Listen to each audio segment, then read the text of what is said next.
Hola, Dios te bendiga. Una vez más estamos aquí en Conectados con Cristo. Bueno, pues hoy nos toca ver la pregunta número 10. La otra ocasión veíamos la 9, pero hoy vamos a ver esta secuencia, ¿no? Me gustaría repetirte la 9 por si no la has visto, no la voy a explicar, simplemente voy a leer la pregunta con su respuesta para enlazarnos con la 10. ¿No es Dios injusto con el hombre al pedirle en su ley que haga lo que no puede cumplir? Respuesta: no. Dios creó al hombre en condiciones de poder cumplirla, pero el hombre, por instigación del diablo y su propia rebeldía, se privó a sí y a toda su descendencia de estos dones divinos. Y la pregunta 10 dice de la siguiente manera: ¿dejará Dios sin castigo tal desobediencia y apostasía?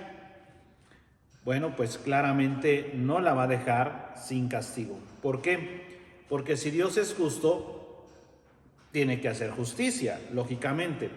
Cuando uno comete un delito, cuando uno comete una infracción, lo justo es hacer cumplir la ley. Y Dios hizo cumplir la ley y hace cumplir su ley. Dice la respuesta: de ninguna manera. Antes, su ira se engrandece horriblemente, tanto por el pecado original como por aquellos que cometemos ahora, y quiere castigarlos por su perfecta justicia, temporal o eternamente. Según ha dicho él mismo: maldito todo aquel que no permaneciere en todas las cosas escritas en el libro de la ley para hacerlas. El Señor habló y dijo que todo aquel que no obedeciera su palabra, todo aquel que no permaneciera obedeciendo este libro, sería un maldito.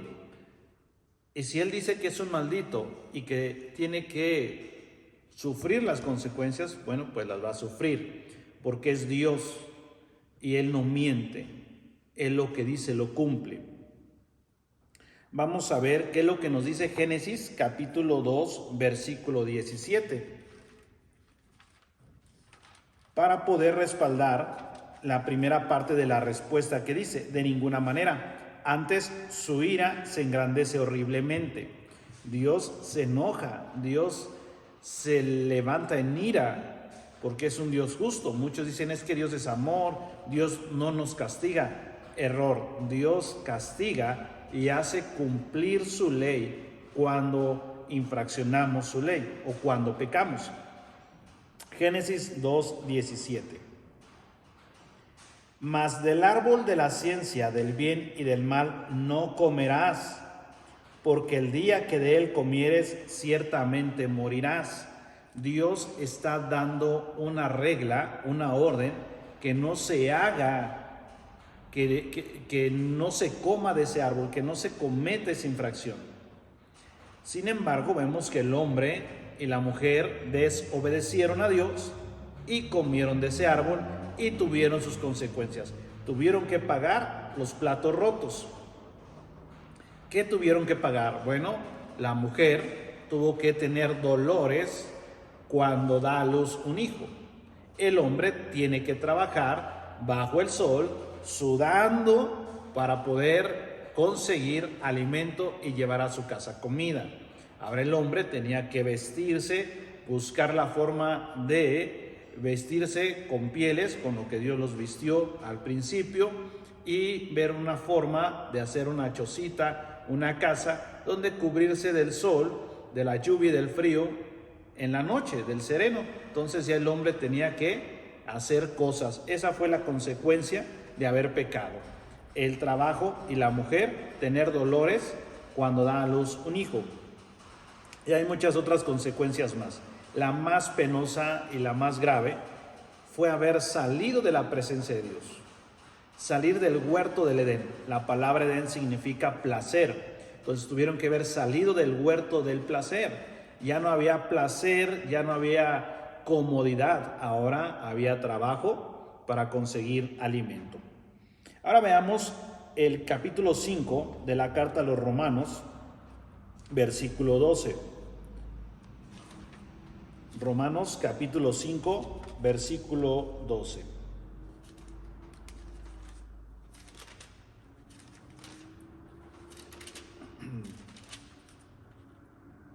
Por tanto, como el pecado entró en el mundo por un hombre, y por el pecado la muerte, así la muerte pasó a todos los hombres por cuanto todos pecaron. Y decimos, es que Adán y Eva no murieron. No murieron, pero entró la muerte, entró la mortalidad. Cuando ellos están en el huerto del Edén, no había mortalidad en ellos, había una eternidad. ¿Por qué digo que había una eternidad? Porque la Biblia no nos marca cuánto tiempo estuvieron en el huerto, cuánto tiempo estuvieron ahí viviendo. No sudaba Adán, porque su cuerpo era perfecto, no se cansaba, no se fatigaba, porque había una perfección. Sin embargo, cuando salen del huerto, ahí mismo en Génesis nos marca y nos dice que Adán vivió 930 años, y es cuando Adán muere. Antes no había muerte, y así fue como entró la muerte al ser humano, pero esa muerte también salió por otro ser humano. Esta muerte no solamente simboliza la mortalidad, la muerte por la cual entró por medio de Adán, sino esta muerte también simboliza la muerte espiritual. Ellos murieron espiritualmente, vivieron para su carne, vivieron para sus placeres, para sus gustos, y murieron. Entonces, esa muerte el Señor Jesucristo la llevó en la cruz. Él murió en la cruz para que ahora nosotros vamos a probar de la muerte física, pero no de la muerte segunda, que es cuando son lanzados al lago de fuego. Entonces podemos ver que así como nos dice Romanos capítulo 5, 12, por tanto, como el pecado entró en el mundo por un hombre, y por el pecado la muerte, así la muerte pasó a todos los hombres por cuanto todos pecaron. La muerte pasó a todos, y todos somos mortales, y todos tenemos un pecado. ¿Por qué? Porque pecamos porque somos pecadores. No somos pecadores porque pecamos, somos pecadores y por eso pecamos.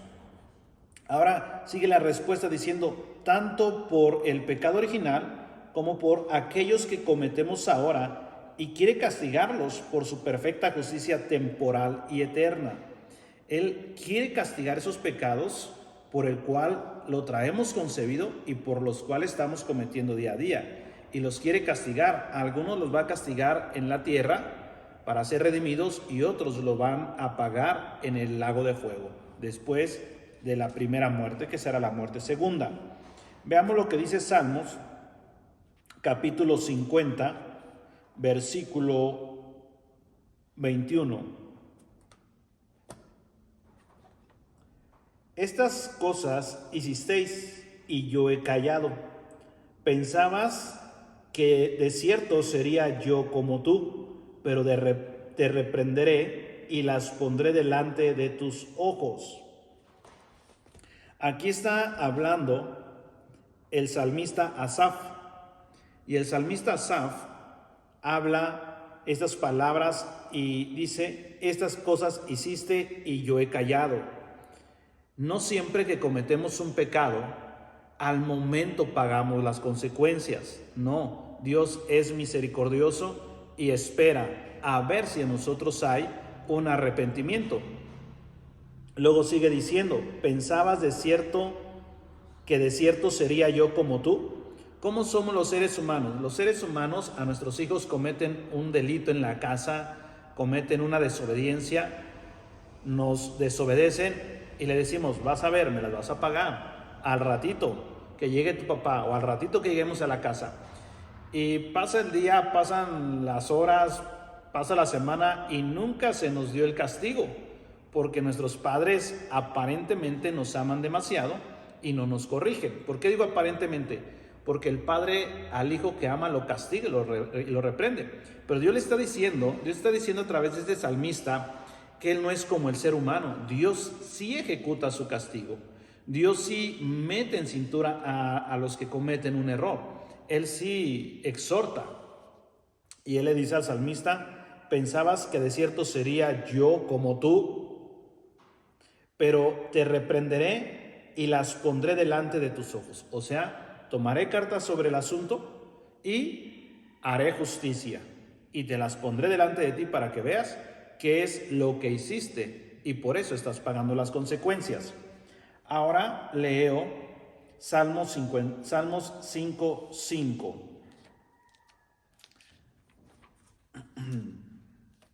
Aquí es el salmista David quien habla, inspirado por el Espíritu Santo, y dice: los insensatos no estarán delante de tus ojos. Aborreces a todos los que hacen iniquidad. Está hablando Dios a través del salmista que él aborrece a todos los que hacen iniquidad. Y aquí es donde ya no concuerda la frase de Mahatma Gandhi, que muchos pastores y evangelistas la utilizan dentro del cristianismo. Dios ama al pecador, pero aborrece al pecado. Mentira. Aquí está diciendo el capítulo 5, versículo 5, aborreces a todos los que hacen iniquidad, a los inicuos, a los pecadores. Dios no ama al pecador, Dios aborrece al pecador. Pero si el pecador viene arrepentido, el amor de Dios se muestra perdonándolo y recibiéndolo como su hijo. Mientras no haya arrepentimiento, Dios sigue airado con el pecador. Es por eso la causa que manda a hombres a evangelizar, a predicar, para que ellos se arrepientan y al arrepentirse perdonarlos y ser reconciliados con Dios por medio del Hijo Jesucristo. Ahora leo lo que es Nahum capítulo 1 versículo 2. Nahum capítulo 1 versículo 2.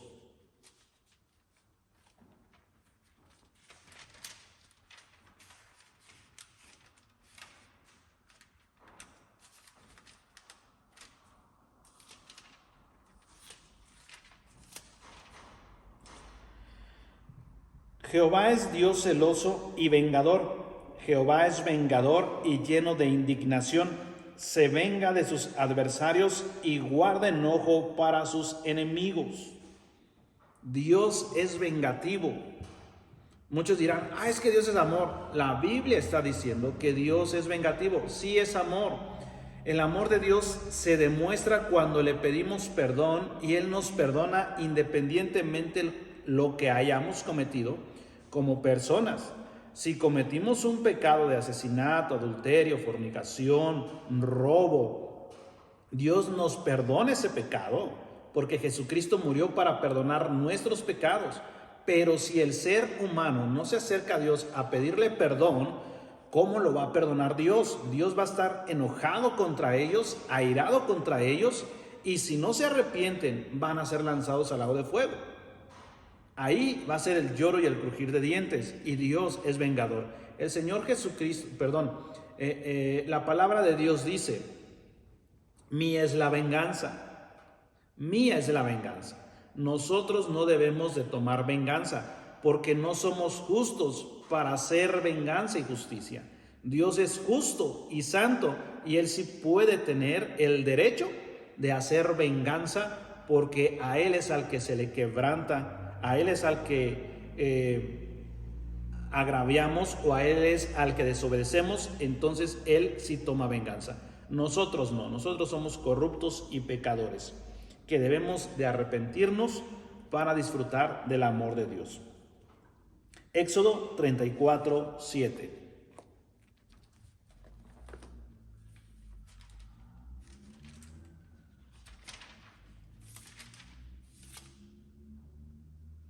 Que guarda misericordia a millares, que perdona la iniquidad, la rebelión y el pecado, y que de ningún modo tendrá por inocente al malvado, que visita la iniquidad de los padres sobre los hijos y sobre los hijos de los hijos hasta la tercera y cuarta generación.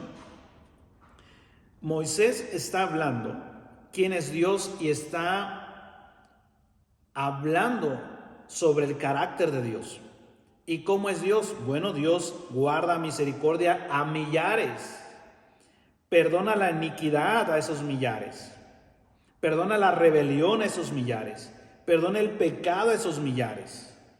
Todo el que llegue y le dice, Señor, perdóname, he pecado, he fallado, Él la perdona porque Él guarda misericordia a millares. Pero dice que de ningún modo tendrá por inocente al malvado. Ningún modo, y no hay ninguna forma que Dios al pecador diga, te amo, pecador. No, es pecador y no lo tiene por inocente, lo tiene por pecador.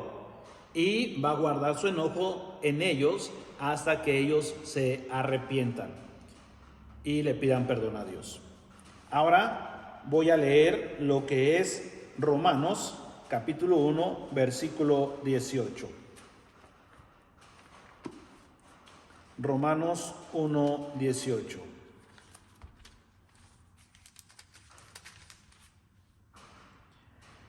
Porque la ira de Dios se revela desde el cielo contra toda impiedad e injusticia de los hombres que detienen con injusticia la verdad. Otra vez lo vuelvo a leer. Porque la ira de Dios se revela o se descubre desde los cielos contra toda impiedad e injusticia de los hombres. Dios muestra su enojo, su ira, su coraje contra todo hombre que hace impiedad. No dice contra la impiedad, sino contra los hombres que hacen impiedad. Ahí vemos que Dios no ama al pecador y aborrece el pecado. Dios aborrece al pecador y aborrece sus obras que el pecador hace. Así es que te invito que no vuelvas a usar esa frase, porque esa frase fue de Mahatma Gandhi, no viene en las escrituras. Al contrario, las escrituras desmienten esa frase. Las escrituras dicen que Dios aborrece al pecador, aborrece el pecado, y mientras el hombre no se reconcilie con Dios a través de Jesucristo, el hombre sigue siendo aborrecido por Dios.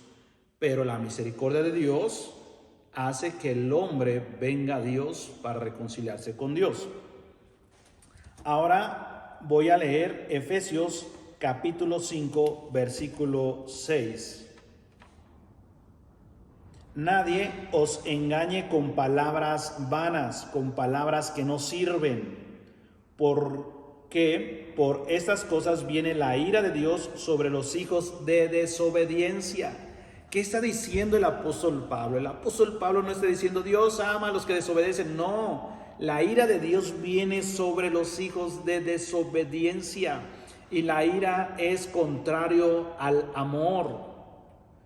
Estas citas bíblicas que se acaban de leer nos muestran que Dios no ama al pecador. Dios ama al que se arrepiente de sus pecados y quiere dejar de ser pecador.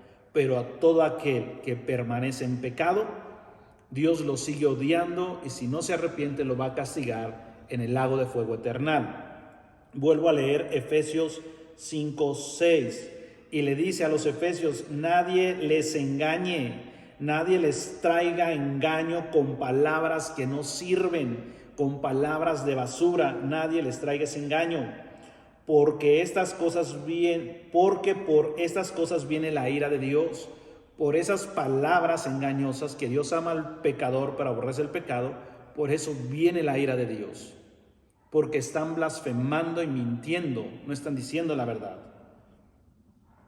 Y sobre los hijos de desobediencia, los que están desobedeciendo la palabra de Dios. Ahora pasamos a la siguiente parte de la respuesta que dice: según ha dicho él mismo, maldito todo aquel que no permaneciere en todas las cosas escritas en el libro de la ley para hacerlas. Y lo dijo en Deuteronomio 27:26. Deuteronomio 27:26. Maldito el que no confirmare las palabras de esta ley para hacerlas. Y dirá todo el pueblo: amén. Ahí Dios da esa ley, pero todo el pueblo tenía que decir amén, confirmando: vamos, que estamos de acuerdo con lo que Dios está hablando. Las afirmamos. Él está diciendo: maldito el que no las confirme. O sea, no está pidiendo que si estás de acuerdo, que si tú estás de acuerdo con Dios, no. tú tienes que estar de acuerdo con Dios, porque Él es santo, Él es sabio. Y tú tienes que confirmar las palabras en esta ley, no solamente para tenerlas ahí, sino para hacerlas. Y dirá todo el pueblo, amén. Así sea. Estoy de acuerdo, estoy convencido y respeto lo que Dios ha hablado. Ahora vemos que el apóstol Pablo también le dice a los Gálatas, capítulo 3, versículo 10, habla a los Gálatas, les escribe las mismas palabras, les recuerda lo que Dios ha hablado desde 1000 años, 2000 años atrás. Porque todos los que dependen de las obras de la ley están bajo maldición, pues escrito está, maldito todo aquel que no permaneciere en todas las cosas escritas en el libro de la ley para hacerlas. Maldito el que no permanece en las cosas de la ley para hacerlas. Hermano, yo te invito a que recapacitemos, a que permanezcamos en las Escrituras, que no adoptemos frases de predicadores por muy famosos que sean, por escritores por muy famosos que sean, que no imitemos sus frases ni imitemos su forma de predicar, siempre y cuando no sean bíblicas. Si son bíblicas sus frases, si hablan con las Escrituras, si está respaldado con las Escrituras lo que ellos hablan y hacen, entonces sí. Pero esa frase de Dios ama al pecador pero aborrece el pecado no es bíblica. La frase de que la hoja del árbol no cae si no es la voluntad de Dios tampoco es bíblica. Ayúdate que yo te ayudaré tampoco es bíblica. Tenemos que ser bíblicos. Recordemos las 5 solas que surgieron por la Reforma. Sola Escritura.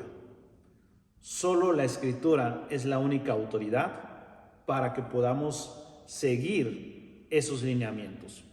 Así es que, mi amado hermano, Dios va a castigar al pecador, al que permanece en pecado.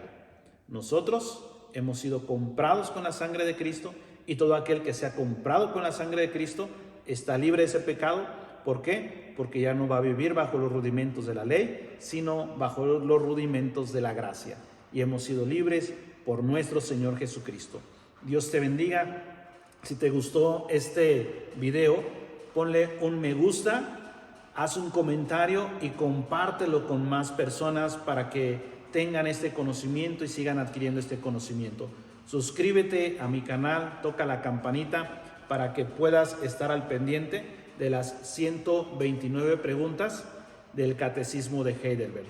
Muchas gracias y Dios te bendiga.